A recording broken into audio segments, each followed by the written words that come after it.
athletes, it's Coach Jen here with Blue Water Multisport, and today we are going to do an exercise that I like to prescribe before before a run, so that you're getting some good activation at the feet and then up the chain.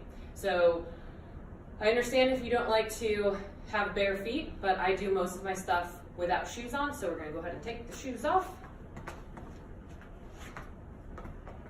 and get started. So first I want to have you think about your feet like a tripod. So you're going to have even pressure between underneath your big toe, your pinky toe, and your heel. Notice that my toes are up, and you're also going to notice that my fingers tend to spread when my toes do. That's completely normal and means that you're actually trying to work it and put it together. So you're going to have your toes up and spread, and trust me, everybody can pull their toes up and spread them. If you can't right now, that's okay. It's something that you just work on every day, because we have muscles that are in between all of our toe bones that do the spreading and together. So if you haven't used those muscles in a very long time or ever, it's going to be difficult for you to be able to spread your toes. It's okay, just a skill to work on. All right, so you're going to have your knees slightly bent, you're going to have your toes up and spread, and then down and curl. Now, when you're curling, I want you to think about gripping a towel or just trying to grip your yoga mat or something that you might be standing on, so that it folds up underneath your toes, right?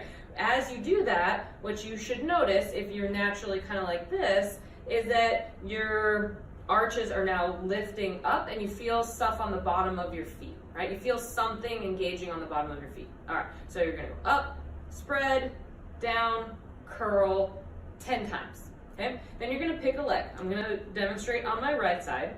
So I'm going to root, if you've taken yoga before, I'm gonna root my foot to the ground, even pressure between big toe, pinky toe, and heel. Knee is slightly bent, toes are spread and engaged, right? I'm going to pick my left foot up into the running pose.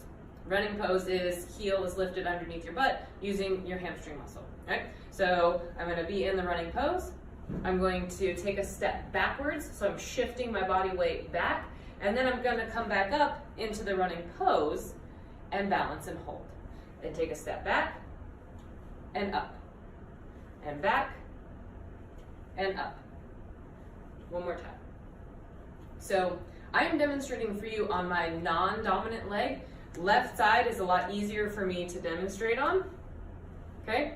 So we all have things that we work on, right? Next progression, as you're going back and then standing up and working in your running pose, is then to shift to the side. So again, what we're doing is just changing where our hips are in relation to our stance foot, so that we get our feet engaged and we have good activation of our muscles. So we're going to take a step out to the side, keeping that foot engaged and rooted to the ground, and then up and hold. Out to the side, up into the running pose. Out to the side, up into the running pose. All right? Next progression would be something like a skater lunge. So now we're taking a step down and back to the side and out, right? Up and hold. Out to the side, up and hold into running pose. Here. So all of this, you should feel that your foot is really engaged, rooted to the ground. You should feel that your leg is kind of getting warmed up, and we're activating muscles that are going to be important for you being to hold your technique during your run. So enjoy. Happy